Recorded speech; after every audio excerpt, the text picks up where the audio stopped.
పరిశుద్ధుడు మాదిరిగా, ఓ పరిశుద్ధురాల మాదిరిగా నటిస్తున్నావే.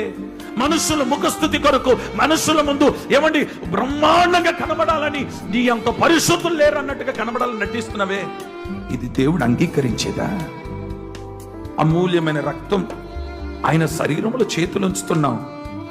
నిషిద్ధమైన వస్తువులు నీలో పెట్టుకొని ఎలా పాలు పొందగలుగుతున్నావు? దాంట్లో నిషిద్ధమైన ఆలోచనలు, నిషిద్ధమైన మనస్తత్వం, నిషిద్ధమైన వాటిని నీ హృదయంలో పెట్టుకొని రక్తం ఆయన శరీరంలో పాలు పొందడానికి చేతులు చాపుతున్నావు. నువ్వు ఒక మాట చెప్పనా, నువ్వు ఏది చేసినా సక్సెస్ అవ్వకపోవడానికి కారణం ఏంటంటే నీ ఆలయములో నిషిద్ధమైన, నువ్వు నష్టపడిపోవడానికి, లాస్ అయిపోవడానికి, ఓడిపోవడానికి, అపజయ పాలైపోవడానికి, ఏ పని పునుకున్నా, ఏది చేసినా నెమ్మది లేకపోవడానికి, సమాధానం లేకపోవడానికి, నీ సొమ్మంతా, నీకు వచ్చిన డబ్బంతా ఏమండి హాస్పిటల్ పాలు చేయడానికి, రోడ్డు పాలు అయిపోవడానికి, నేల పాలు అయిపోవడానికి కారణం ఏంటో తెలుసా?